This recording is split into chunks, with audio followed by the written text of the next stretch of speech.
কুরবানি যেহেতু আমাদের সামনে আসতেছে, আমরা খুব দ্রুত শর্টকাটে কয়েকটা বিষয় আমরা কথা বলে দেব যাতে সুবিধা হয়। আমরা হাসতে হাসতে শিরিক করি, ইজিভাবে শিরিক করি। কিভাবে?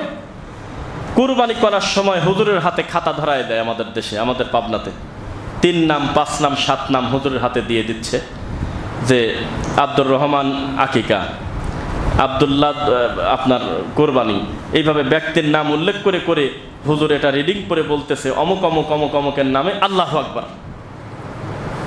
মানে আল্লাহু আকবারটা হলো অপশন, এটা না বললেও চলে। মূল নাম হলো আব্দুর রহমান বা যার নাম দিয়েছে তার, নাউজুবিল্লাহ। মানুষের নামে কুরবানি হয় না, মানুষের পক্ষ থেকে আল্লাহর নামে কুরবানি হয়। বুঝেন? একজন বলতেছে যে আপনি তো জানেন যে মা ফাতেমার নামে কুরবানি দেওয়া যাবে, কি টেনশন বলেন? মুহাম্মদ সাল্লাল্লাহু আলাইহি ওয়াসাল্লামের নামে কুরবানি দেওয়া যাবে? আপনি দেখেন, এখন ইউটিউবে লেখেন, হাজার হাজার মানুষের এই কথা আমাদের বড় বড় দায়ীর কাছে টেলিভিশনে পর্যন্ত প্রশ্ন করে, জাতি কোথায়? যে প্রথম খতমটা নবীর নামে বকশিস দেব, জীবনে প্রথম কোরআন খতমটা আমি নবীর নামে বক্সা দেব। কি কয় এগুলি? কি করবে এই গরুর নবীদি? কি করবে বলেন? তিনি নিজেও বলেছেন যে মুহাম্মাদের এবং মুহাম্মাদের পরিবারের পক্ষ থেকে আল্লাহর নামে। কার নামে? কুরবানি মানুষের নামে না মানুষের পক্ষ থেকে? মানুষের পক্ষ থেকে। তবে এইটা খুব অন্যায় কাজ যে একটা লোক সাদা কাগজে দেখে দেখে রিডিং পড়ে পড়ে আল্লাহকে বলবে, এটা অন্যায়, এটা একটা জাহালত।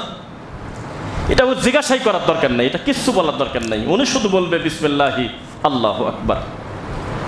ওনার এত টেনশন নাই তার কার গরু কে দিচ্ছে, এত জিজ্ঞাসাও করার দরকার নেই। কেননা ওই লোকটার মনের খবর আল্লাহ জানেন। জানেন কিনা? উনি কয়টা কোরবানি দিবেন, কি করবেন, এটা তো ওনার জানা আছে।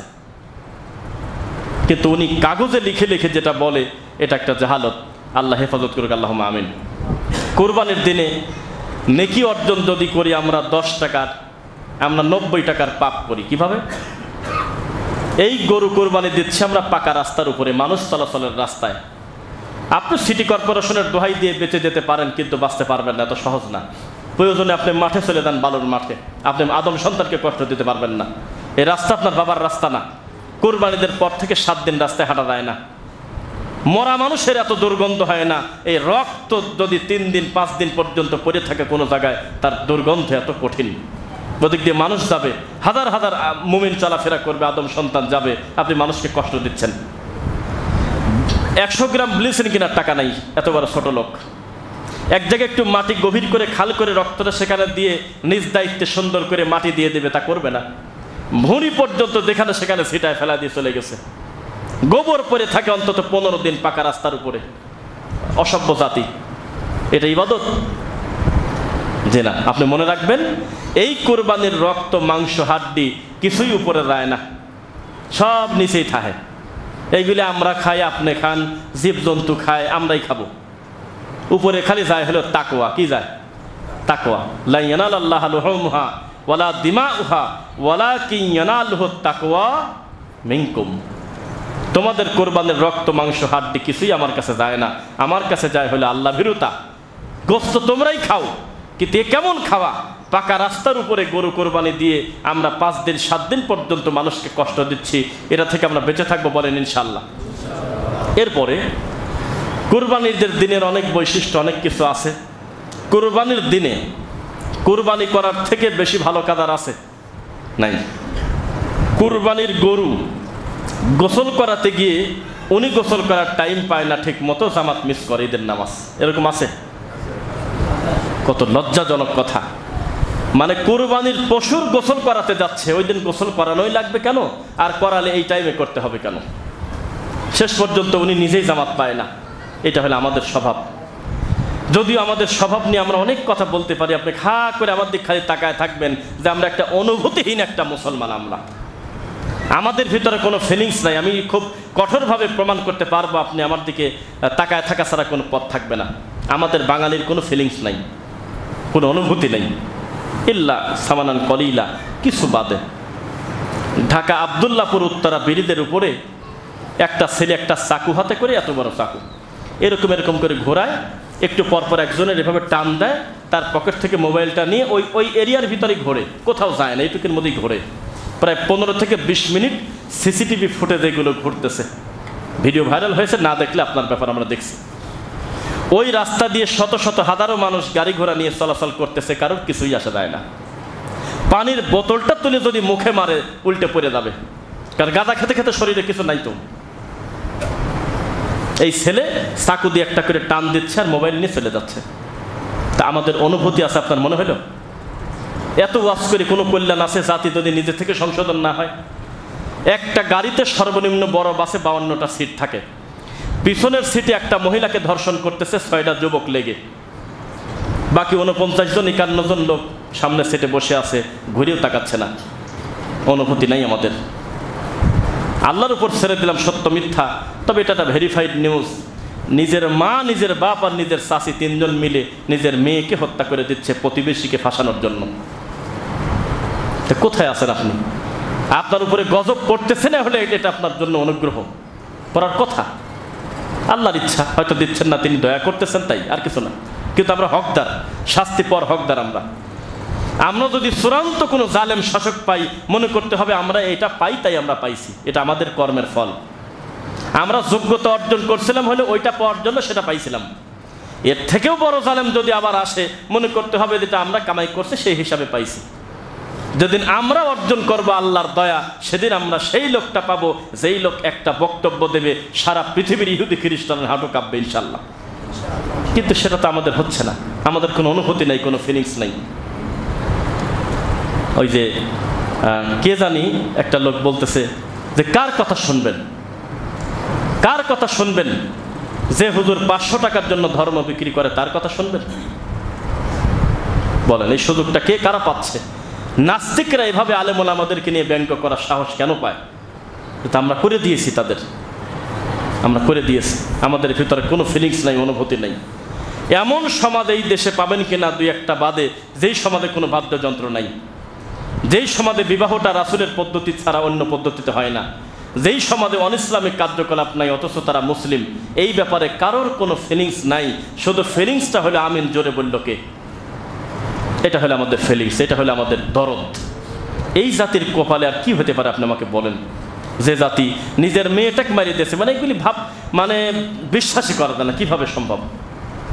প্রতিবেশীকে ফাঁসানোর জন্য শাশুড়ি আর হলো ছেলে আর তার বাপ, এই 3 জন মিলে বউটাকে ফাঁসিতে ঝোলায় রাখছে আর ছোট বাচ্চাটাকে লাথি দিয়ে মেরে পানির ভিতরে ফেলা দিয়েছে। দেখছেন কেউ 2টা? হ্যাঁ, এখনো আছে মোবাইল। তো কোথায় আপনি কি করতেছেন বলেন? মানুষের কোনো অনুভূতি নেই, পরকাল নিয়ে তার কোনো টেনশন নাই, চিন্তা নাই, কোনো চাপই নাই। জান্নাত জাহান্নাম মানুষ নিজে থেকে নির্ধারণ করতেছে। আমরা জমিন থেকেই কাউকে জান্নাতি বলতেছি, কাউকে জাহান্নামী বলে দিচ্ছি। নাউযুবিল্লাহি মিন যালিক। এত সহজ, এত সস্তা। আর আমাদের দেশের ইসলাম হলো 2 ধরনের, একটা হলো ওহির ইসলাম আর একটা হলো পলিটিক্যাল ইসলাম। পলিটিক্যাল ইসলাম যেটা, সেটা হলো মসজিদের ইমাম আর মন্দিরের ঠাকুরের কোনো পার্থক্য করা যাবে না। ইমামকে যদি একবার যদি ভাই বলে ডাকেন, তো মন্দিরের ঠাকুরকে বলতে হবে 2 বার দাদা, নইলে তার ভোট আপনি পাবেন না। তাহলে তো আপনার ভাই প্রায় কাছাকাছি আছেই, ওকে ম্যানেজ করতে গেলে প্রয়োজনে নম করতে হবে, গিয়ে বলতে হবে যে আছে আপনার সাথে। এটা হলো আমাদের ইসলাম। তো এইভাবে যদি আমরা শিরিককে মেনে নেই, এভাবে যদি কুফরিটাকে মেনে নেই, তাহলে আর কি থাকে বলেন? সারা জীবন বলে আসতেছি এই তন্ত্র মন্ত্রের এই হলো প্রভাব, এটা হলো খারাপ। 5ই আগস্টের পরে আমাদের দিনী ভাই নাম করে দেখি প্রায় 80% পোল্টে মারছে, সব উল্টে গেছে। এখন আর কিছু বোঝার উপায় নাই যে আসলে মালটা ছিল কি আগে, ঘাপটি মারি ছিল এতদিন। আবার হয়তো আর একজন আবার ঘুরে আসলে আবার বলবে যে আছি আপনার সাথে। এই তো এই লোকটা নাই যে আমি আগেও যা এখনো তা, আমি আগেও ভুলকে ভুল বলতাম, সঠিককে সঠিক বলতাম, আর নিতান্তই না পারলে চুপ থাকতাম। বড় বড় দায়িত্বশীল আমাদের। প্রশংসা আল্লাহর জন্য যে রব্বুল আলামিন আমাদের কুষ্টিয়া সদর বাইতুস সালাম জামে মসজিদে জুমার খুতবার জন্য, শোনার জন্য, সালাতের জন্য মনোনীত করেছেন। আলহামদুলিল্লাহ। যেহেতু সামনে ঈদুল আজহা, এ বিষয়ে আমরা কিছু কথা বলবো, তবে বক্তব্যের একটি বিশেষ অংশে আমরা রাখবো জাহান্নামের ভয় এবং তা থেকে উত্তরণের উপায় ইনশাআল্লাহ। আল্লাহর কাছে প্রত্যেকটা জিনিসের একটা সিস্টেম আছে, ধাপ আছে। আসমান আর জমিন আল্লাহ কতদিনে সৃষ্টি করছে? 6 দিন। 6 দিন লাগবে কেন? তিনি ন্যানো সেকেন্ডে করতে পারতেন কিনা? তিনি কাফনুন পেশকুন বললে অটোমেটিক এইরকম আরো 10টা জমিন সম্ভব কিনা? তারপরেও একটা সিস্টেম অনুযায়ী আনছেন। চাইলে তিনি পারেন, কিন্তু তিনি নারকেল গাছে পেয়ারা দেয় না। তিনি পারে জব গাছে গম দিতে পারে, কিন্তু দেয় না। সিস্টেম অনুযায়ী আল্লাহ নিজেও সুন্দর করে পরিচালনা করে। তবে ব্যতিক্রম তিনি করেন কেন? সিরু ফিল আরদি ফানজুরু কাইফা কানা আকিবাতুল মুকাজ্জিবিন। জমিনে ঘুরতে ঘুরতে যদি অস্বাভাবিক কিছু তোমাদের নজরে পড়ে যায়, নিদর্শন কিছু পড়ে যায়, তখন তোমরা মনে রাখবে এ থেকে তোমাদের শিক্ষা, আর বেঈমানদেরকে আমি কি পরিণতি করছি। ফেরাউনের লাশ হতে পারে, বিশাল বড় ধরনের ভূমিকম্প হতে পারে, ভূমিধস হতে পারে, আসমানি বালা হতে পারে, জমিনি বালা হতে পারে। এগুলো তোমাদের সামনে আসলে ফানজুরু কাইফা কানা আকিবাতুল মুকাজ্জিবিন, তখন তোমরা ধরে নিও আমি কিভাবে ফেরাউনকে ডুবাইছি। তখন তোমরা এটা বুঝে নিও আমি কিভাবে বড় বড় স্বৈরাচারদেরকে একেবারে পতন করে দিয়েছি, ধ্বংস করে দিয়েছি, জমিনে দাফন করে দিয়েছি। কিছু ব্যতিক্রম আল্লাহ করেন। তবে এই ব্যতিক্রম করার পরেও সবার অনুভূতি আসবে সেটা জরুরি না। বনী ইসরাইলের মতো অকৃতজ্ঞও তারা হতে পারে। আল্লাহর এই জমিনে যেই সম্প্রদায় আল্লাহর কাছ থেকে সবচেয়ে বেশি সুবিধা পাইছিল তার একটা হলো বনী ইসরাইল। পাথর ফাটা বৃষ্টি, পাথরের ভিতর পানি আসছে কোন জায়গা থেকে? দেশে আল্লাহ।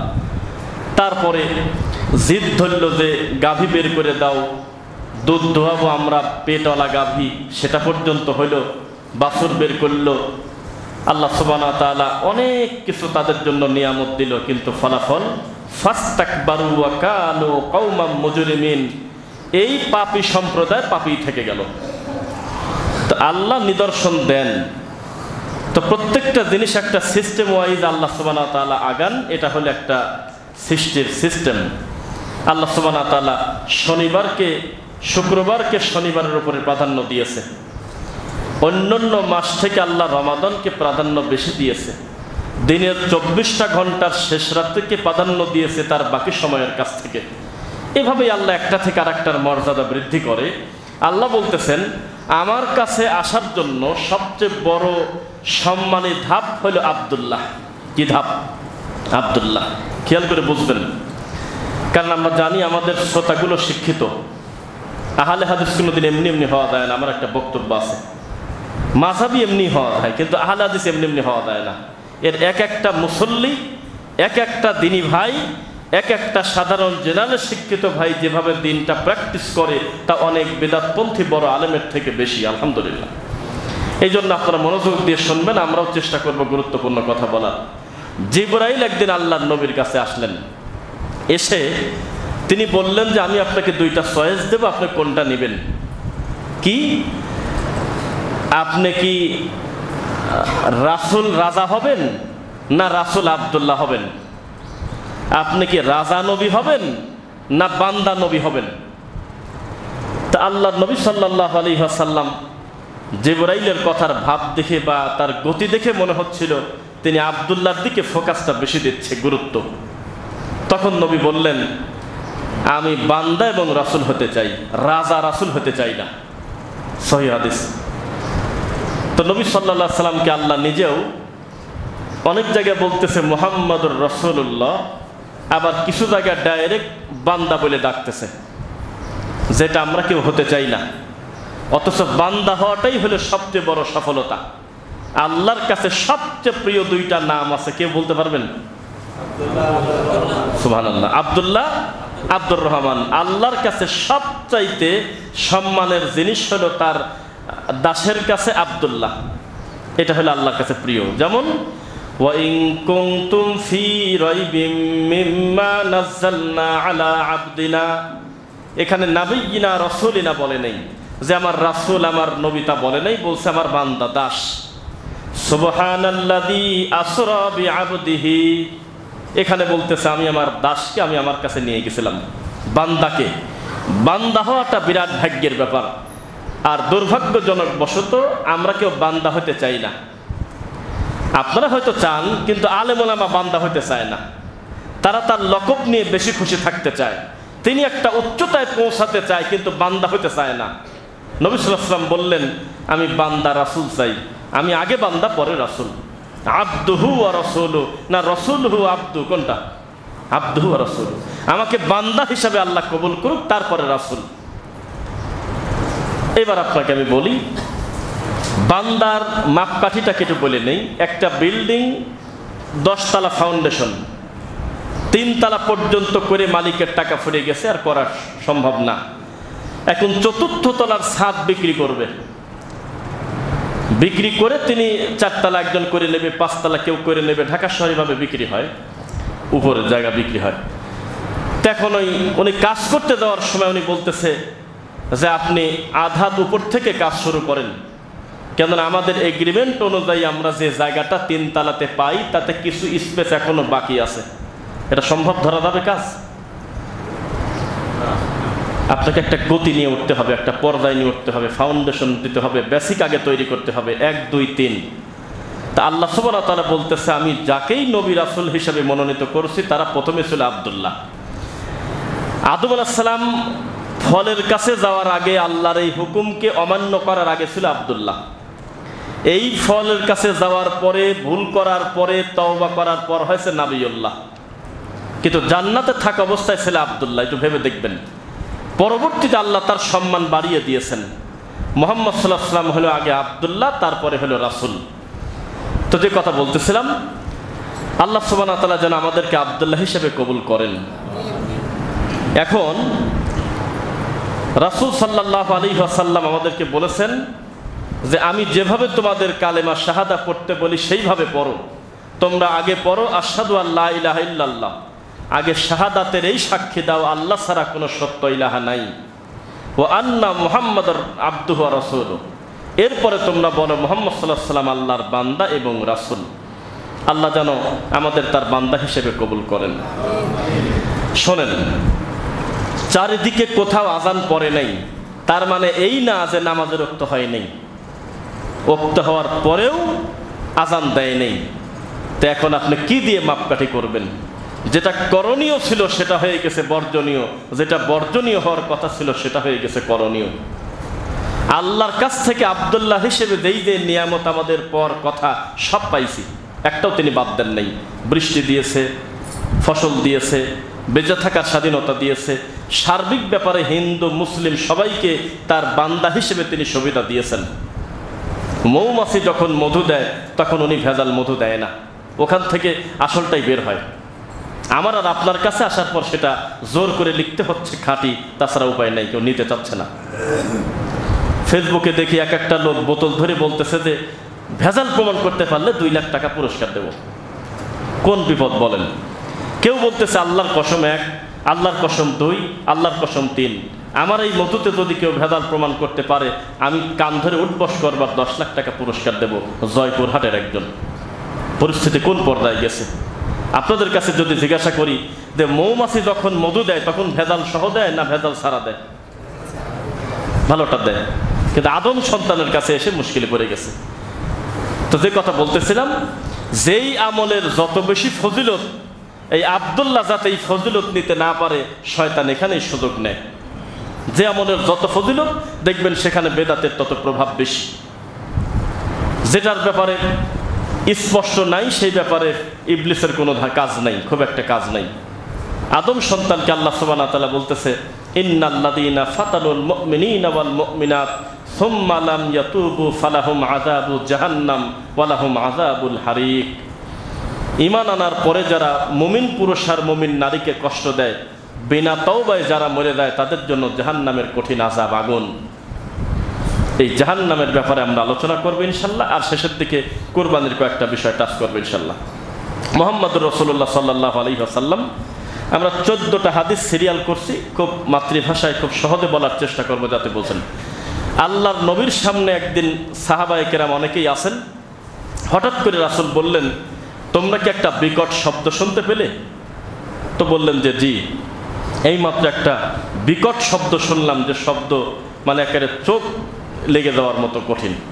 তো নবী সাল্লাল্লাহু আলাইহি ওয়াসাল্লাম বললেন, আজকে থেকে 70 বছর আগে জাহান্নামে ফেরেশতারা একটা পাথর ঢেল মারছিল, ছুঁড়ে মারছিল। আজকেই প্রথম নিচে গেল। এই কথা বলার পর নবী সাল্লাল্লাহু আলাইহি ওয়াসাল্লাম বললেন, তোমরা কি জানো সে জাহান্নাম কি? যেই জাহান্নামে 70,000 ফেরেশতা 70,000 শিকল লাগিয়ে তারা আল্লাহর সামনে পেশ করবেন। আর এক একটা ফেরেশতার শরীরের গতি, তার ওজন, তার ক্ষমতা, তার অবয়ব, এটা কি মানুষের মতো? না। সুপার পাওয়ার নিয়ে তারা চলে আল্লাহর পক্ষ থেকে, আল্লাহর অনুগ্রহ নিয়ে তারা চলে, আল্লাহর ক্ষমতা নিয়ে তারা চলে। এরকম 70,000 শিকল দিয়ে 70,000 ফেরেশতা বেঁধে নিয়ে আসবে। তখন এই জাহান্নামকে বলা হবে, জাহান্নাম ডেকে ডেকে বলবে, এর ভিতরে তুমি আসলে কেন? আলাম ইয়াতিকুম নাদির, তোমার কাছে ভয় দেখানোর কেউ কি যায় নাই? তোমাকে কি কেউ বলে নাই যে এটা অন্ধকার, এটা আলো? এই কথা বলার কেউ ছিল না? তখন তারা বলবে ছিল। ক্বালু বালা কদ জাআনা নাদির ফাকাযযাবনা ওয়া কুলনা মা নাযালাল্লাহু মিন শাই। আমাদের ব্রেনটা এমন পচে গেছিল, খারাপ কথা শুনতে শুনতে আমাদের পর্যায়ে এমন ছিল যে ভালো কথা শুনলে আমরা ডাইরেক্ট বলতাম যে উনি মিথ্যা কথা বলে, নাউযুবিল্লাহ। আমরা আল্লাহর নাজিলকৃত বিধানের আয়াত আসলেও বলতাম, রাখো তো তোমার এগুলো, আল্লাহ বলে নাই, এটা আমরা বলে দিতাম। আল্লাহকে বলবে, জাহান্নাম নিজে ডেকে বলবে, এর ভিতরে কি আসার জায়গা? এখানে কি মানুষ ঢোকে? তুমি কি আগে হিসাব করতে পারো নাই? তা আমাদের আগে হিসাব করতে হবে ইনশাআল্লাহ। দুনিয়ার অহংকার, দুনিয়ার গরজ সব কিছুকে ত্যাগ করে জাহান্নামকে সামনে রেখে আল্লাহর ভয় নিয়ে আমাদের চলতে হবে। আল্লাহ তৌফিক দিন, আল্লাহুম্মা আমিন। এরপরে জাহান্নামে কিছু আশ্চর্যজনক ঘটনা ঘটবে। দুইজন ব্যক্তিকে জাহান্নামে ডাক দেওয়া হবে, এদিকে আসো। কাছাকাছি রেখে দুইজন ব্যক্তিকে আল্লাহ বলবেন, যিনি দুনিয়ার সবচেয়ে কষ্টের মানুষ, যার জীবনটা জ্বালা যন্ত্রণায় শেষ, পারিবারিক অশান্তি, ব্যবসায়িক অশান্তি, জীবনটা ভর মামলা মোকদ্দমা, মানে মানসিক কষ্টে তার জীবনটা শেষ, জীবনে সুখ পায় নেই, এমন একটা লোককে ফেরেশতা দিয়ে আল্লাহ বলাবেন, ওকে জান্নাতের ভিতর থেকে একটু ডুব দিয়ে নিয়ে আসো। জান্নাত থেকে একটু ঘোরায় নিয়ে মুহূর্তের ভিতরে, পলকের ভিতরে নিয়ে এসে বলা হবে যে তোমার দুনিয়ার জীবন কীরকম কাটছিল? তুমি কি দুনিয়াতে কষ্টে ছিলে খুব, তাই না? তখন সে বালা অস্বীকার করে ফেলবে। ফাআবা, তিনি অস্বীকার করে ফেলবে যে না, এটা মিথ্যা কথা, আমি আমার জীবনে কষ্ট কি জিনিস আমি তা কোনোদিন বুঝি নাই। আল্লাহু আকবার। এটা অস্বীকার করবে, মানে মানতেই যাবে না, এই জান্নাত থেকে একটু ডুব দেওয়ার কারণে। তুমি অনেক আরামে এসেছিলে, তাই না? তিনি অস্বীকার করে বলবেন যে না, মিথ্যা কথা, আমার জীবনে সুখ কি জিনিস আমি চোখে দেখি নেই, আমার জীবনটাই আমার কষ্টে গেল। তিনি অস্বীকার করে ফেলবেন। এটার নাম হলো জাহান্নাম। এই কথাগুলো বলার পর নবী শেষে কি শব্দটা বলছিল এটা আমি বলবো না, এখন আমি শেষের দিকে বলবো ইনশাআল্লাহ। এরপরে নবী সাল্লাল্লাহু আলাইহি ওয়াসাল্লাম বলতেছেন, তোমরা কি তার গল্প শুনবে যেই লোকটাকে জাহান্নামে সবচেয়ে কম আযাব দেওয়া হবে? তখন সাহাবায়ে কেরাম বললেন যে অবশ্যই আমরা শুনবো। সবচেয়ে অল্প শাস্তি দেওয়া হয়েছিল কাকে? রাসূল সাল্লাল্লাহু আলাইহি ওয়াসাল্লাম বললেন, যাকে সবচেয়ে অল্প শাস্তি দেওয়া হয়েছিল তার হাত পা পুরাটা খালি ছিল, হাতে ব্যথা নাই, বুকে ব্যথা নাই, পিঠে ব্যথা নাই, মাথায় ব্যথা নাই, চেহারায় আগুন নাই, সব জায়গা ভালো, শুধুমাত্র একটা জুতাও তাও পরিপূর্ণ না, জুতার ফিতাটা হবে হলো জাহান্নামের, জুতার ফিতাটা হবে শুধু আগুনের। অসুবিধা নেই, এইভাবে ঠিক আছে। জুতা ফিতাটা হবে শুধু জাহান্নামের নার। এই ফিতাদ্বয়, দুইটা ফিতা জাহান্নামের হওয়ার পর তাকে পরিহিত করা হবে, তার ঘিলু মগজ টকবক করে জ্বলতে থাকবে। আর তিনি আল্লাহকে ডেকে বলবে, আমার প্রতি জুলুম করা হয়েছে মনে হয়, আমার প্রতি বেশি কষ্টে জুলুম দেওয়া হয়েছে, আমার থেকে বেশি কষ্টে আর কাউকে কেন রাখা হলো না? অথচ রাসূল বললেন তাকেই সবচেয়ে কম শাস্তি দেওয়া হবে, এত কম শাস্তি জাহান্নামে আর কাউকে দেওয়া হবে না। আল্লাহ আমাদেরকে হেফাজত করুক, আল্লাহুম্মা আমিন। এরপরে জাহান্নামে একটা খুব কঠিন একটা খারাপ জিনিস মানুষ লক্ষ্য করবে, যেটার নাম আপনারা শুনেছেন কিনা, সেইটা হলো যারা নেশাদার দ্রব্য পান করতে করতে মারা যায়। বহু জায়গা দেখবেন যে দৌলত দিয়ে এসে মারা গেছে, মদ খেতে মদের বারে মারা গেছে, 10 জন বন্ধু আড্ডা দিতে গেছে, সারা রাত মদ খেয়ে মরে গেছে। এর আগে দেখলাম ফেসবুকে মেয়েরা সহ পুরুষরা সহ 2 জন না 1 জন মরে গেছে সারা রাত মদ খেতে খেতে। এদের পরিণতির ব্যাপারে নাহরুল গৌতাহ, আল্লাহ নবী বললেন, সাহাবায়ে কেরাম বললেন যে মান নাহরুল গৌতা, সেটা আবার কি? এই নাহরুল গৌতাটা কি? তখন নবী সাল্লাল্লাহু আলাইহি ওয়াসাল্লাম বললেন যে সেটা হলো এমন মহিলাদের মাসিকের রক্ত, যেমন অপবিত্র এবং দুর্গন্ধ ব্যবহারের জিনিস না, এই রকম কঠিন দুর্গন্ধ জিনিস ভেসে যাবে রক্তের নদী দিয়ে, ওইটা হবে তাদের খাদ্য। আর এটা এমনই পরিস্থিতি, জটিল গন্ধ হবে, অন্যান্য জাহান্নামীরা পর্যন্ত তারা কষ্ট তাদের বেড়ে যাবে এই দৃশ্য দেখে। জাহান্নামের বহু শাস্তির ধরন, কারোর পা থাকবে উপরে, মাথা থাকবে নিচে, কারোর মুখের এক পাশ করাবে, আবার এক পাশ ঠিক রাখবে, বিভিন্ন ধরনের পরিস্থিতিতে আল্লাহ আযাব দিবেন, শাস্তি দিবেন। এরপর আমি ধীরে ধীরে বলতে থাকি, আপনারা আশ্চর্য হবেন আল্লাহ আমাদের কাছে কি চায়। একজনকে আল্লাহ জিজ্ঞাসা করবেন যে দুনিয়ার সবচেয়ে বড় রাজা বাদশাহ যদি তুমি হতে, দুনিয়ার সমস্ত সম্পদ যদি তোমার সামনে হাজির হতো, আর তোমার জানটা যদি এক পাশে থাকতো, তুমি কি পছন্দ করতে? তখন সে বলল যে আমি জানটাই পছন্দ করতাম। সমস্ত সম্পত্তির বিনিময়ে ডাক্তার যদি তোমাকে বলতো বা কেউ বলা হতো তুমি কি জানটা ফেরত চাও না সম্পদ ফেরত চাও, কি বলতে? তখন বলল জানি যদি না থাকে সম্পদ দিয়ে কি করবো? আমি বলতাম যে আমি জান চাই। তখন আল্লাহ সুবহানাহু ওয়া তাআলা বলল আমি কি তোমার থেকে খুব কম জিনিস চাই নাই? এর থেকেও কি অনেক কম জিনিস, কম কষ্টের জিনিস চাই নাই? কি? আমি শুধু বলছিলাম আমার সাথে তুমি শিরক করে না। মুসনাদে আহমদ। এটা কি জীবনটা দিয়ে দেওয়ার থেকে সহজ না কঠিন? সহজ। তো তুমি এটা দেও নাই কেন? তখন আর তার কিছু বলার থাকবে না। তখন তাকে বলা হবে তুমি কি চাও?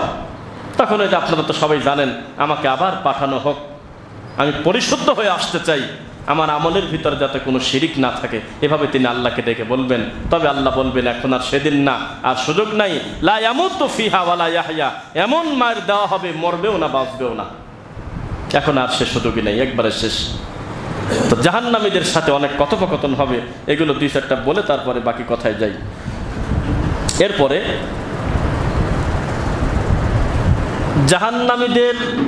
জাহান্নামের আযাবের গতি বাড়তে বাড়তে বাড়তে বাড়তে পরিস্থিতি যখন জটিল হয়ে যাবে, হঠাৎ করে তারা দেখবে যে উপরে মেঘ লাগছে। শুনতেছেন কথা? হঠাৎ করে দেখবে যে উপরে কালো মেঘ। তো মেঘের এই তীব্রতা দেখে তারা একটু আশাবাদী হবে, এই বুঝি উপর থেকে বৃষ্টি পড়বে। তখন এই মেঘ দেখে দেখে আশায় আছে আর বলতেছে যে আমাদের উপরে বৃষ্টি দেওয়া হোক, ইউনাজ্জিলুল গায়স। তখন ফেরেশতারা বলবে যে বৃষ্টি কি ধরনের বৃষ্টি চাও? তখন সে বলবে জমিনে যেমন বৃষ্টি হয়ে আমাদের গরমকে ঠান্ডা করে দিত, আমাদের ফসলের সুবিধা হতো, মরা জমিনকে তাজা করে দিত, সেই রকম বৃষ্টি চাই। তখন আসমান থেকে এমন আগুনের বৃষ্টি পড়বে, যেখানে যেখানে তাদের পড়বে এই শরীরের এই চামড়া, হাড্ডি, মাংস, ক্যালসিয়াম পর্যন্ত ভেদ করে চলে যাবে। আবার একটু পরে যাতাই হয়ে যাবে, কারণ সেখানে মরণ নাই, সেখানে জীবনও নাই। এইভাবে তারা অনেক জিনিস দেখে ধোঁকা খাবে, তারপরে তাদের পরিস্থিতি এইভাবে দিনে দিনে বাড়বে। আরেকটি খাদ্যের কথা বলে আমরা আলোচনার সামনে আগাই। বিচারের মাঠে সবচেয়ে জাহান্নামীদের জন্য নোংরা যে খাবার হবে তার একটা হবে তিনাতে খাবাল। আমা তিনাতুল খাবাল ইয়া রাসূলুল্লাহ, তিনাতে খাবাল কি? নবী বললেন আরাকু আহলিন নার আও উসারাতু আহলিন নার। জাহান্নামীদের শরীরের রক্ত পুঁজ গলে গলে যেদিক থেকে বের হবে, এইটা ধরে ধরে নিয়ে খেতে দেওয়া হবে তাকে, যিনি নেশাদার দ্রব্য পান করত। জাহান্নামের ৪২ রকমের সিরিয়াল এরকম আমাদের করা, তবে খুতবা আমরা পুরোটা বলতে পারতেছি না। এই শাস্তির তীব্রতা ধরন পরিবর্তন করে করে তাদেরকে আযাব দেওয়া হবে। ঘুরে ফিরে শেষে যে কথাটা বলতে চাইছিলাম, দুইটা কথা। একটা হলো নবী বললেন আপনি মিলায় নেন, রাসূল বললেন আহারে এই মানুষগুলো যদি শিরিক না করতো কতই না ভালো হতো, কথা নবী বললেন। কাদেরকে বললেন? যারা শিরিক করে আল্লাহর সাথে শিরিক করেছে তাদের। দুই, যারা মুসলিম, জন্মগত মুসলিম সব ঠিক, তারপরেও যারা জাহান্নামে যাবে তাদের ব্যাপারে শুধু আমার নবী একটা কথা শুধু বলবেন, তিনি যদি আমি মুহাম্মদ সাল্লাল্লাহু আলাইহি ওয়াসাল্লামকে মেনে নিত কতই না ভালো হতো। একজন মুশরিক যে তার হিসাব দরকার নেই, কাফের তো কাফেরই, কিন্তু মুসলমান হওয়ার পরেও যারা জাহান্নামে যাবে তারা রাসূলকে মানে না, এটা তিনি বলবেন। এরপরে তিনি বললেন তোমরা কি জাহান্নাম থেকে মুক্তি হতে চাও? বলার সাথে সাথে আল্লাহর কসম পরিস্থিতি এমন, সাহাবায়ে কেরাম মনে হইল যে আজকে ঈদের দিনের মতো খুশি। অবশ্যই আমরা বাঁচতে চাই। কিভাবে বাঁচবো? আল্লাহ নবী বললেন সহজ, ইত্তাকুন নার ওয়ালাউ বিশিক্কি তামরা, একটা খেজুরের অর্ধেক দিয়ে হলেও জাহান্নামের আগুন থেকে বাঁচো। একটা খেজুরের একটা অংশ যদি দান করেও পারো তবু জাহান্নামের আগুন থেকে বাঁচো। কারণ তুমি সারা পৃথিবীকে ভালো রাখতে পারবে না, তবে তুমি একটা ইটের দাম দিতে পারবে একটা মসজিদের, এটা কঠিন না। তুমি 2টা টাকা দিতে পারবে, এটা তোমার জন্য জুলুম না। তুমি যদি তোমার ভাইয়ের কল্যাণে কিছু সাদাকা করো, এটার কারণে তুমি জাহান্নাম থেকে বাঁচবে। সুবহানাল্লাহ। as-সাদাকাতু বুরহান, দান হলো দলিল। দলিল না থাকলে সম্পদের যেমন কোনো মূল্য নাই। 2022 না 23-এ গ্যাজেট পাস হয়েছে, দলিল যার জমি তার। কত বছর ভোগ দখল করে আছে সেটা দেখার কথা না, জমি এখন দলিল যার জমি তার। আগের মতো আর এই ভোগ দখলের উপরে সুযোগটা নাই। তো এই দলিল হলো দান। এই দানের মাধ্যমে জাহান্নামের আগুন থেকে বাঁচতে হবে। আল্লাহ আমাদের বাঁচার তৌফিক দিন, আল্লাহুম্মা আমিন। আল্লাযীনা ইউনফিকুনা ফিস সাররাতি মিনাল গায়জ ওয়াল আফিনা আনিন নাস ওয়াল্লাহু ইউহিব্বুল মুহসিনিন। আল্লাহ নিজে তাদেরকে মুহসিন বলেছেন। কারা? যারা সচ্ছল এবং অসচ্ছল দুই অবস্থাতেই দান করে। রাগের সময় রাগটাকে খায় ফেলে, আর কথায় কথায় মানুষকে ক্ষমা করে। কাযিমিনাল গায়জ মানে রাগকে খায় ফেলা, রাগকে দমন করে দেওয়া। আফিনা আনিন নাস মানে মানুষকে কথায় কথায় ক্ষমা করে দেয়, যা ক্ষমা। শিরক করলে কি আমি ক্ষমা করার কেউ? কথা বলেন। কুফরি করলে কি আমি ক্ষমা করার কেউ? কিন্তু জাগতিক ভুল করছে, দুনিয়াবি ভুল, আমি বললাম না, আমি ক্ষমা করে দিলাম। আর রাগকে দমন করে ফেলে যদি কেউ, আল্লাহ বলতেছে আমি তাদের নাম দিচ্ছি, তারা হলো মুহসিন, তারা ভালো লোক, সুন্দর লোক তারা। আল্লাহ আমাদের সুন্দর মানুষ হওয়ার তৌফিক দিন, আল্লাহুম্মা আমিন। জাহান্নামের আগুন থেকে দান যেভাবে মানুষকে দূরে রাখবে, আর অন্য কোনো আমল এত বেশি দূরে রাখবে না। দান এমন একটা গুরুত্বপূর্ণ ইবাদত যেটা অনেক মানুষের সমন্বয়ে একটা বিশাল পাহাড় পর্যন্ত আল্লাহ কবুল করে নেন ইনশাআল্লাহ। মাসালুল্লাযীনা ইউনফিকুনা ফি আমওয়ালিহিম সাবিলিল্লাহি কামাসালি হাব্বাতিন আম্বাতাত সাবআ সানাবিলা ফি কুল্লি সুমবুলাতিন মিয়াতু হাব্বা। দিয়েছিল জমিনে একটা বীজ, ওখান থেকে বের হয়েছিল হলো 7টা শীষ। প্রত্যেক শীষে যদি 10টা করে 100টা করে দানা হয়, 700 হয়ে যায়। এখানে আল্লাহ বোঝাচ্ছে আকার ইঙ্গিতে যে একে হলো 700। আবার আল্লাহ বলতেছেন মান জাআ বিল হাসানাতি ফালাহু আশরু আমসালিহা। আদম সন্তানের কোনো আমল একে 1 হয় না, একে 10। আমাদের কয় থেকে শুরু বলেন তো? একে 10। বুঝতেছেন কথা? আমাদের আমলের প্রতিদান কয় থেকে শুরু? 10, 1 নাই।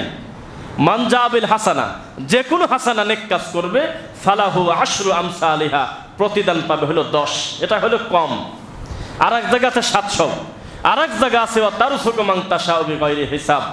আমি আল্লাহ যদি কারোর পর রাজি হই, গুনব কিসের? গুনাহগাতা হিসাব ছাড়াই দিয়ে দেব। 3 রকম, একটা হলো 10, একটা হলো 700, আর একটা কত দেব তা আমি ছাড়া কেউ জানে না। আল্লাহ আমাদের কবুল করুন, আল্লাহুম্মা আমিন। তো আল্লাহর দয়া, আল্লাহর অনুগ্রহ ছাড়া কি আমরা চলতে পারবো? আল্লাহর দয়া লাগবে। আল্লাহ তাদেরকে ভালোবাসেন। আল্লাহ যাদেরকে ভালোবাসেন তাদেরকে আল্লাহ শিরক থেকে বাঁচান। আমাদেরকে শিরক থেকে বাঁচার তৌফিক দিন, আল্লাহুম্মা আমিন। কুরবানি যেহেতু আমাদের সামনে আসতেছে, আমরা খুব দ্রুত শর্টকাটে কয়েকটা বিষয় আমরা কথা বলে দেব যাতে সুবিধা হয়। আমরা হাসতে হাসতে শিরক করি, ইজিভাবে শিরক করি। কিভাবে? কুরবানি করার সময় হুজুরের হাতে খাতা ধরায় দেয় আমাদের দেশে, আমাদের পাবনাতে 3 নাম 5 নাম 7 নাম হুজুরের হাতে দিয়ে দিচ্ছে যে আব্দুর রহমান আকিকা, আব্দুল্লাহ আপনার কোরবানি, এইভাবে ব্যক্তির নাম উল্লেখ করে করে হুজুর এটা রিডিং করে বলতেছে অমুক অমুক অমুক অমুকের নামে আল্লাহু আকবার। মানে আল্লাহু আকবারটা হলো অপশন, এটা না বললেও চলে। মূল নাম হলো আব্দুর রহমান বা যার নাম দিয়েছে তার, নাউজুবিল্লাহ। মানুষের নামে কুরবানি হয় না, মানুষের পক্ষ থেকে আল্লাহর নামে কুরবানি হয়। বুঝেন? একজন বলতেছে যে আপনি তো জানেন যে মা ফাতেমার নামে কুরবানি দেওয়া যাবে।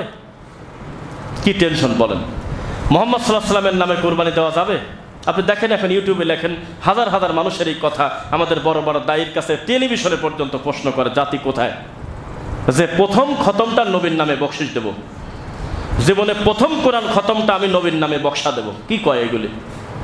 কি করবে এই গরুর নবীদি? কি করবে বলেন? তিনি নিজেও বলেছেন যে মুহাম্মাদের এবং মুহাম্মাদের পরিবারের পক্ষ থেকে আল্লাহর নামে, কার নামে? কুরবানি মানুষের নামে না মানুষের পক্ষ থেকে? মানুষের পক্ষ থেকে। তবে এইটা খুব অন্যায় কাজ যে একটা লোক সাদা কাগজে দেখে দেখে রিডিং পড়ে পড়ে আল্লাহকে বলবে, এটা অন্যায়, এটা একটা জাহালত। এটা ও জিজ্ঞাসাই করার দরকার নেই, এটা কিচ্ছু বলার দরকার নেই। উনি শুধু বলবে বিসমিল্লাহি আল্লাহু আকবার। ওনার এত টেনশন নাই তার, কার গরু কে দিচ্ছে এত জিজ্ঞাসাও করার দরকার নেই। কেননা ওই লোকটার মনের খবর আল্লাহ জানেন, জানেন কিনা? উনি কয়টা কোরবানি দিবেন, কি করবেন, এটা তো ওনার জানা আছে। কিন্তু উনি কাগজে লিখে লিখে যেটা বলে, এটা একটা জাহালত। আল্লাহ হেফাজত করুক, আল্লাহুম্মা আমিন। কোরবানির দিনে নেকি অর্জন যদি করি আমরা 10 টাকার, আমরা 90 টাকার পাপ করি। কিভাবে? এই গরু কোরবানি দিচ্ছি আমরা পাকা রাস্তার উপরে, মানুষ চলাচলের রাস্তায়। আপনি সিটি কর্পোরেশনের দোহাই দিয়ে বেঁচে যেতে পারেন, কিন্তু বাঁচতে পারবেন না, এত সহজ না। প্রয়োজনে আপনি মাঠে চলে যান, বালুর মাঠে, আপনি আদম সন্তানকে কষ্ট দিতে পারবেন না। এই রাস্তা আপনার বাবার রাস্তা না। কোরবানিদের পর থেকে 7 দিন রাস্তায় হাঁটা যায় না। মরা মানুষের এত দুর্গন্ধ হয় না, এই রক্ত যদি 3 দিন 5 দিন পর্যন্ত পড়ে থাকে কোনো জায়গায়, তার দুর্গন্ধ এত কঠিন। ওদিক দিয়ে মানুষ যাবে, হাজার হাজার মুমিন চলাফেরা করবে, আদম সন্তান যাবে, আপনি মানুষকে কষ্ট দিচ্ছেন। 100 গ্রাম ব্লিচিং কেনার টাকা নাই, এত বড় ছোট লোক। এক জায়গায় একটু মাটি গভীর করে খাল করে রক্তটা সেখানে দিয়ে নিজ দায়িত্বে সুন্দর করে মাটি দিয়ে দেবে, তা করবে না। ভুঁড়ি পর্যন্ত যেখানে সেখানে ছিটায় ফেলা দিয়ে চলে গেছে। গোবর পরে থাকে অন্তত 15 দিন পাকা রাস্তার উপরে। অসভ্য জাতি, এটা ইবাদত? যে না। আপনি মনে রাখবেন, এই কোরবানির রক্ত মাংস হাড্ডি কিছুই উপরে যায় না, সব নিচেই থাকে। এইগুলি আমরা খাই, আপনি খান, জীবজন্তু খায়, আমরাই খাবো। উপরে খালি যায় হলো তাকওয়া। কি যায়? তাকওয়া। লা ইয়ানালাল্লাহু লুহুমুহা ওয়ালা দিমাউহা ওয়ালাকিন ইয়ানালুহুত তাকওয়া মিনকুম। তোমাদের কোরবানির রক্ত মাংস হাড্ডি কিছুই আমার কাছে যায় না, আমার কাছে যায় হলো আল্লাহ ভীরুতা। গোশত তোমরাই খাও, কিন্তু এ কেমন খাওয়া? পাকা রাস্তার উপরে গরু কোরবানি দিয়ে আমরা 5 দিন 7 দিন পর্যন্ত মানুষকে কষ্ট দিচ্ছি। এটা থেকে আমরা বেঁচে থাকবো, বলেন ইনশাআল্লাহ। এরপরে কুরবানির দিনের অনেক বৈশিষ্ট্য, অনেক কিছু আছে। কুরবানির দিনে কুরবানি করার থেকে বেশি ভালো কাদার আছে নাই। কুরবানির গরু গোসল করাতে গিয়ে উনি গোসল করার টাইম পায় না, ঠিক মতো জামাত মিস করে, ঈদের নামাজ। এরকম আছে? কত লজ্জাজনক কথা। মানে কুরবানির পশুর গোসল করাতে যাচ্ছে, ওই দিন গোসল করানোই লাগবে কেন, আর করালে এই টাইমে করতে হবে কেন? শেষ পর্যন্ত উনি নিজেই জামাত পায় না। এটা হলো আমাদের স্বভাব। যদিও আমাদের স্বভাব নিয়ে আমরা অনেক কথা বলতে পারি, আপনি খা করে আমার দিক খালি তাকায় থাকবেন যে আমরা একটা অনুভূতিহীন একটা মুসলমান। আমাদের ভিতরে কোনো ফিলিংস নাই। আমি খুব কঠোরভাবে প্রমাণ করতে পারবো, আপনি আমার দিকে তাকায় থাকা ছাড়া কোনো পথ থাকবে না। আমাদের বাঙালির কোনো ফিলিংস নাই, কোনো অনুভূতি নেই, ইল্লা সামানান কলিলা, কিছু বাদে। ঢাকা আবদুল্লাপুর উত্তরা ব্রিজের উপরে একটা ছেলে একটা চাকু হাতে করে, এত বড় চাকু, এরকম এরকম করে ঘোরায়, একটু পরপর একজনের এভাবে টান দেয়, তার পকেট থেকে মোবাইলটা নিয়ে ওই এরিয়ার ভিতরেই ঘোরে, কোথাও যায় না, এইটুকুর মধ্যেই ঘোরে। প্রায় 15 থেকে 20 মিনিট সিসিটিভি ফুটেজ এগুলো ঘুরতেছে। ভিডিও ভাইরাল হয়েছে, না দেখলে আপনার ব্যাপার, আমরা দেখছি। ওই রাস্তা দিয়ে শত শত হাজারো মানুষ গাড়ি ঘোড়া নিয়ে চলাচল করতেছে, কারোর কিছুই আসা যায় না। পানির বোতলটা তুলে যদি মুখে মারে উল্টে পড়ে যাবে, কারণ গাঁজা খেতে খেতে শরীরে কিছু নাই তো। এই ছেলে চাকু দিয়ে একটা করে টান দিচ্ছে আর মোবাইল নিয়ে চলে যাচ্ছে। তা আমাদের অনুভূতি আছে, আপনার মনে হলো? এত ওয়াজ করে কোনো কল্যাণ আছে জাতি যদি নিজে থেকে সংশোধন না হয়? একটা গাড়িতে সর্বনিম্ন বড় বাসে 52টা সিট থাকে, পিছনের সিটে একটা মহিলাকে ধর্ষণ করতেছে 6টা যুবক লেগে, বাকি 49 জন 51 জন লোক সামনে সিটে বসে আছে, ঘুরেও তাকাচ্ছে না। অনুভূতি নাই আমাদের। আল্লাহর উপর ছেড়ে দিলাম সত্য মিথ্যা, তবে এটা একটা ভেরিফাইড নিউজ। নিজের মা, নিজের বাপ আর নিজের চাচি 3 জন মিলে নিজের মেয়েকে হত্যা করে দিচ্ছে প্রতিবেশীকে ফাঁসানোর জন্য। কোথায় আছেন আপনি? আপনার উপরে গজব পড়তেছে না হলে এটা আপনার জন্য অনুগ্রহ পড়ার কথা। আল্লাহর ইচ্ছা, হয়তো দিচ্ছেন না, তিনি দয়া করতেছেন, তাই আর কিছু না। কিন্তু আমরা হকদার, শাস্তি পর হকদার। আমরা যদি চূড়ান্ত কোনো জালেম শাসক পাই, মনে করতে হবে আমরা এটা পাই তাই আমরা পাইছি, এটা আমাদের কর্মের ফল। আমরা যোগ্যতা অর্জন করছিলাম হলে ওইটা পাওয়ার জন্য সেটা পাইছিলাম। এর থেকেও বড় জালেম যদি আবার আসে, মনে করতে হবে যেটা আমরা কামাই করছি সেই হিসাবে পাইছি। যেদিন আমরা অর্জন করব আল্লাহর দয়া, সেদিন আমরা সেই লোকটা পাবো যেই লোক একটা বক্তব্য দেবে সারা পৃথিবীর ইহুদি খ্রিস্টানের হাঁটু কাঁপবে ইনশাল্লাহ। কিন্তু সেটা তো আমাদের হচ্ছে না, আমাদের কোনো অনুভূতি নেই, কোনো ফিলিংস নেই। ওই যে কে জানি একটা লোক বলতেছে যে কার কথা শুনবেন, কার কথা শুনবেন? যে হুজুর 500 টাকার জন্য ধর্ম বিক্রি করে তার কথা শুনবেন? বলেন এই সুযোগটা কে কারা পাচ্ছে? নাস্তিকরা এভাবে আলেম ওলামাদেরকে নিয়ে ব্যঙ্গ করার সাহস কেন পায়? এটা আমরা করে দিয়েছি, তাদের আমরা করে দিয়েছি, আমাদের ভিতরে কোনো ফিলিংস নাই, অনুভূতি নেই। এমন সমাজ এই দেশে পাবেন কিনা দুই একটা বাদে, যেই সমাজে কোনো বাদ্যযন্ত্র নাই, যেই সমাজে বিবাহটা রাসূলের পদ্ধতি ছাড়া অন্য পদ্ধতিতে হয় না, যেই সমাজে অনিসলামিক কার্যকলাপ নাই অথচ তারা মুসলিম, এই ব্যাপারে কারোর কোনো ফিলিংস নাই। শুধু ফিলিংসটা হলো আমিন জোরে বলল কে, এটা হলো আমাদের ফিলিংস, এটা হলো আমাদের দরদ। এই জাতির কপালে আর কি হতে পারে আপনি আমাকে বলেন? যে জাতি নিজের মেয়েটাকে মারিয়ে দিয়েছে, মানে এগুলি ভাব মানে বিশ্বাসই করা যায় না, কিভাবে সম্ভব? প্রতিবেশকে ফাঁসানোর জন্য শাশুড়ি আর হলো ছেলে আর তার বাপ, এই তিনজন মিলে বউটাকে ফাঁসিতে ঝোলায় রাখছে আর ছোট বাচ্চাটাকে লাথি দিয়ে মেরে পানির ভিতরে ফেলা দিয়েছে। দেখছেন কেউ দুইটা? হ্যাঁ, এখনো আছে মোবাইল। তা কোথায় আপনি কি করতেছেন বলেন? মানুষের কোনো অনুভূতি নেই, পরকাল নিয়ে তার কোনো টেনশন নেই, চিন্তা নেই, কোনো চাপই নাই। জান্নাত জাহান্নাম মানুষ নিজে থেকে নির্ধারণ করতেছে। আমরা জমিন থেকেই কাউকে জান্নাতি বলতেছি, কাউকে জাহান্নামী বলে দিচ্ছি। নাউযুবিল্লাহি মিন যালিক। এত সহজ, এত সস্তা। আর আমাদের দেশের ইসলাম হলো দুই ধরনের, একটা হলো ওহির ইসলাম আর একটা হলো পলিটিক্যাল ইসলাম। পলিটিক্যাল ইসলাম যেটা, সেটা হলো মসজিদের ইমাম আর মন্দিরের ঠাকুরের কোনো পার্থক্য করা যাবে না।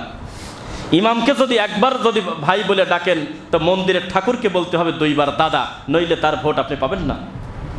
তাহলে তো আপনার ভাই প্রায় কাছাকাছি আছেই, ওকে ম্যানেজ করতে গেলে প্রয়োজনে নম করতে হবে, গিয়ে বলতে হবে যে আছে আপনার সাথে। এটা হলো আমাদের ইসলাম। এভাবে যদি আমরা শিরিককে মেনে নেই, এভাবে যদি কুফরিটাকে মেনে নেই, তাহলে আর কি থাকে বলেন? সারা জীবন বলে আসতেছি এই তন্ত্র মন্ত্রের এই হলো প্রভাব, এটা হলো খারাপ। 5ই আগস্টের পরে আমাদের দিনী ভাই নাম করে দেখি প্রায় 80% পোল্টে মারছে, সব উল্টে গেছে। এখন আর কিছু বোঝার উপায় নাই যে আসলে মালটা ছিল কি আগে, ঘাপটি মারি ছিল এতদিন। আবার হয়তো আর একজন আবার ঘুরে আসলে আবার বলবে যে আছি আপনার সাথে। এই তো এই লোকটা নাই যে আমি আগেও যা এখনো তা, আমি আগেও ভুলকে ভুল বলতাম, সঠিককে সঠিক বলতাম, আর নিতান্তই না পারলে চুপ থাকতাম। বড় বড় দায়িত্বশীল আমাদের অনেক আলেম ওলামা যেখানে সেখানে কমেন্ট করতেছে, যেখানে সেখানে বাচ্চা ল্যাংটা বাচ্চার মতো পোস্ট করে। এটা হইল এসব কাজ? একটা ছেলের ছবি দিয়ে এই ছেলে অমুক করছে তমুক করছে, এগুলি তার সাথে যাবে? এটা হইল? এটার নাম সালাফি? যেখানে সেখানে পোস্ট করে, যেখানে সেখানে কমেন্ট করে, এটা হইল নাকি? এটা হলো আমাদের ইসলাম। মনে রাখবেন, স্বাধীন একটা হয় আর একটা হয় পরাধীন। আর ওহির ভিত্তিতে যদি ইসলাম পরিচালিত হয় এই জমিনে, ইনশাল্লাহ সেদিন কোনো দিন আমরা বৈষম্য পাবো না ইনশাল্লাহ। একটা নীতির উপরে থাকেন। আপনি কার আশায় ঘুরতেছেন? আপনি পিছনের কথা ভুলে গেলেন। এই জমিনে কি কি ঘটে সেটা আপনি জানেন না। এই জাতি কত অকৃতজ্ঞ আপনি জানেন না। আল্লাহর মনোনীত ঈসা আলাইহিস সালাম এবং ইমাম মাহদী আলাইহিস সালাম সারা পৃথিবীর যাকে আপনি দায়িত্ব দেন, পারলে ধরে তাকে পিটাবে। ব্যক্তি যত ভালো হবে তার বিপদ তত বাড়বে। একটা পর্দায় তিনি না খালি দাঁড়ায় বলে আমি এই জাতির দায়িত্ব নেব না, আমার ভুল হয়েছে, আমি চলে গেলাম। এই জাতির দায়িত্ব নেয় এই জাতি মানুষ? অকৃতজ্ঞ, নিমুখ হারাম। ইন্নাল ইনসানা লিরাব্বিহি লাকানুদ। নিমুখ হারামেরা, অসভ্য এরা, কোনো দিন তাদের কপালে ভালো জিনিস জোটে নাই। এটা আপনি কেন বোঝেন না? এটা মিডিয়ার থাকে 100। এখন যেগুলো হ্যাঁ, কিছুদিন পরে সেগুলো হবে না। এটা হলো দুনিয়া। খবরদার, পরিস্থিতি যেমন হোক, আপনি একটা আলেম মানুষ, আপনি দায়িত্বশীল কথা বলেন।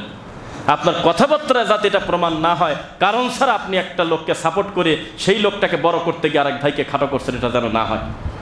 আর আমি এটা বলতেছি খুব দুঃখ নিয়ে, কেউ মাইন্ড করবেন না।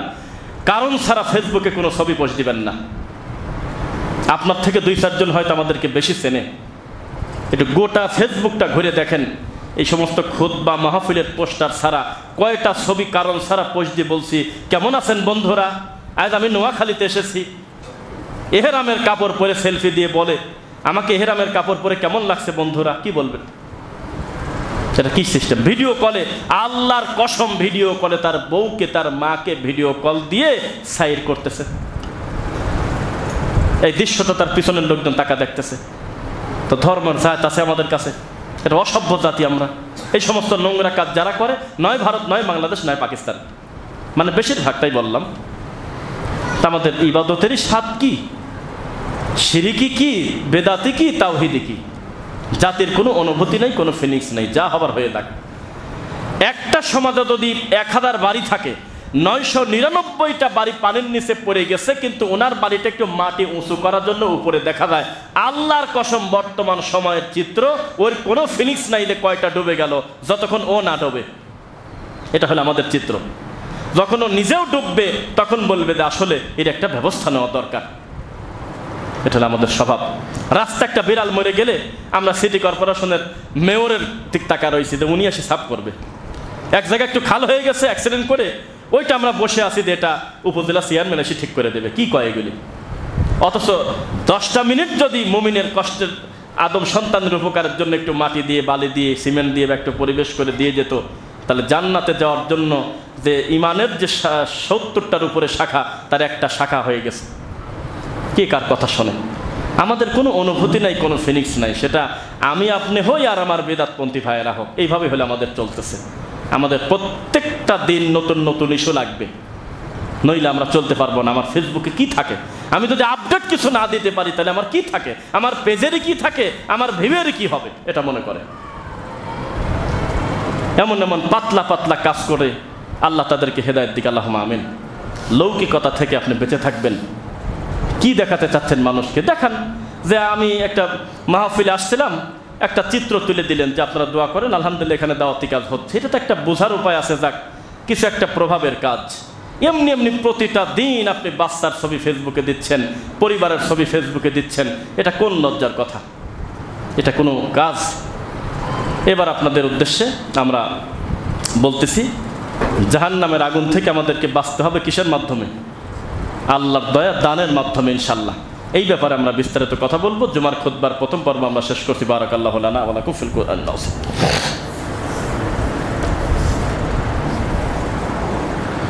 আলহামদুলিল্লাহ। ফাইন্না খায়রুল হাদিসি কিতাবুল্লাহ ওয়া খায়রুল হুদা হুদা মুহাম্মদ সাল্লাল্লাহু আলাইহি ওয়াসাল্লাম ওয়া শাররুল উমুরি মুহদাসাতুহা কুল্লা মুহদাসাতিন বিদআ ওয়া কুল্লা বিদআতিন দালালা ওয়া কুল্লা দালালাতিন ফিন্নার। রব্বিরহামহুমা কামা রাব্বায়ানি সগীরা।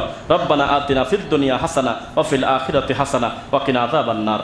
রব্বানা ওয়া আতিনা মা ওয়া'আদতানা আলা রুসুলিকা ওয়া লা তুখজিনা ইয়াওমাল কিয়ামা ইন্নাকা লা তুখলিফুল মিআদ। রব্বানা লা তুসিগ কুলুবানা বা'দা ইয হাদাইতানা ওয়া হাব লানা মিন লাদুনকা রাহমা ইন্নাকা আনতাল ওয়াহ্হাব। রব্বানা মা খালাকতা হাযা বাতিলা সুবহানাকা ফাকিনা আযাবান নার। আল্লাহুম্মা আ'ইজ্জিল ইসলাম ওয়াল মুসলিমিনা ফি ফিলিস্তিন। আল্লাহুম্মা আ'ইজ্জিল ইসলাম ওয়াল মুসলিমিনা ফি ফিলিস্তিন। আল্লাহুম্মা আ'ইজ্জিল ইসলাম ওয়াল মুসলিমিনা ফি পাকিস্তান। আল্লাহুম্মা আ'ইজ্জিল ইসলাম ওয়াল মুসলিমিনা ফি বাংলাদেশ। আল্লাহুম্মা আ'ইজ্জিল ইসলাম ওয়াল মুসলিমিন। আলহামদুলিল্লাহ, যে কথা বলতেছিলাম, আমাদেরকে সাদাকা করতে হবে, দান আমাদের করতেই হবে। এখানে করেন আর আরেক জায়গা করেন, দান আপনি করতে বাধ্য। দান করা ছাড়া কোনো পথ নাই। যেটা ছাড়া বাঁচারই পথ নাই সেটা তো আমাদের করতে হবে, হবে কিনা বলেন? টাকা দেয় মানুষ 80,73,77,225 টাকা লেখা আছে দেশে দান। কোথায় দেশে? পাগলা মসজিদে দেশে। দেশে টাকা দেয় না। কে বলেছে আপনাকে টাকা দেয় না? টাকা দেয় না এমনি এমনি আজমিরে মানে হাজার হাজার মানুষের খাবার হয় প্রতিদিন। টাকা দেয় না কে বলছে আপনাকে? টাকা দেয় না এমনি এমনি সাদাতপুরে মিনিটে মিনিটে খানকা টিকে আছে। টাকা দেয় না এমনি শাহজালালের মাজার টিকে আছে। টাকা দেয়, জায়গা ছেড়ে অজাগায় দেয়। জাতি টাকা দান করে, পাগলা মসজিদে দান করে। পাগলাকে আমাকে একজন বলল যে তাহলে এটা থেকে বাঁচার উপায় কি? দায়িত্বশীল একজন লোক, হাই স্কুলের মাস্টার আমাকে বলছে। আল্লাহি, উনি বললেন যে আপনারা বলতেছেন যে পাগলা মসজিদে দেওয়া যাবে না, এই সেই, তো বিকল্প তো কিছু বলেন না যে এখানে টাকা দেওয়া বন্ধ করবে কিভাবে মানুষ? আপনারা যতই ওয়াজ করেন 3 মাস পর পর 6 মাস পর পর কৌটা খুললে লাখের কোন আলোচনাই নেই কোটির উপরে, তো এইটা ঠেকাবেন কিভাবে? তখন বললাম যে একটা উপায় আছে। কি? ওই কমিটির লোকের সিদ্ধান্ত নিতে হবে যে আমরা এই পাগলা কথাটা, মসজিদের আগে তো লেখা পাগলা মসজিদ, পাগলা কথাটা একটা টেপ দিয়ে ঢেকে দেওয়া লাগবে। ঢেকে সাদা কাগজ দিয়ে লেখা লাগবে ভালো মসজিদ, তাহলে আর টাকা দেবে না। জাতি পাগল, ভালো মসজিদ দিলে টাকা দেবে না, আল্লাহর কসম টাকা যদি অর্ধেক না হয় আমি মানুষের সামনে কথাই বলবো না। পাগলা মসজিদে কিশোরগঞ্জে পাগলা কথা কাটিয়ে দিয়ে যদি লেখেন ভালো মসজিদ, তাহলে আর টাকা দেবে না। তো এটা হলো অভাব। মানুষ টাকা দেয়, অনেক টাকা দেয়, দান করলে এটা কথা বললেন। দান করলে এমনি তাহেরি মাঠে ঘোরে, আইফোন হারায় গেলে মিনিটে মিনিটে খিলখিল করে হাসে যে একটা আইফোন নিতিস বেটা, আবার কালকেই 2-3টা চলে আসবিনি। তো টাকা দেয় না, এটা কথা বললেন আপনি। টাকা দেয় না এমনি এই সমস্ত অমানুষগুলো মিনিটে মিনিটে হেলিকপ্টারে ঘুরে টাকা দেয় না। টাকা না দিলে এইটা হয়। 40 মিনিটের বক্তব্য 2.5 লাখ টাকা খরচ করে, টাকা নাই, টাকা দান করে, কিন্তু জায়গায় দান করে না, কোথায় করতে হবে সেটা জানে না। আর মানুষের, এটা শক্ত কথা বলি, মানুষের একটা মাইন্ডসেট যে 10 তালা আছে 11 তালা করে দেব। যেখানে খুব ফেমাস ওই জায়গায় ব্রেনটা নিয়ে টার্গেট করে বসে আছে, ওখানে ছাড়া দান করে না। অধিকাংশ ডোনারগুলো এভাবে ফিক্সড। কিন্তু মনে রাখবেন 10 তালা যেখানে আছে সেখানে 11 তালা করার থেকে একেবারেই যেখানে দাওয়াতি কাজ নাই, অন্ধকারের ভিতরে একটা টিনের ঘর করলে আল্লাহর কাছে বেশি মর্যাদা হবে ইনশাল্লাহ। আপনি আমাকে কি যুক্তি দিচ্ছেন? কারণ ইসলামের কাজই হলো ইখরুজুহুম মিনাজ যুলুমাতি ইলান নূর, অন্ধকার থেকে মানুষকে আলোতে আনা। তো যেখানে আলো আছে সেখানে আরো আলো দেওয়ার জন্য সিরিয়াল ধরে বড় বড় হুজুরের পিছনে ঘোরে, কিন্তু একেবারে অন্ধকার সেখানে একটা মোমবাতি দেয় না। নাকি মিথ্যা বললাম?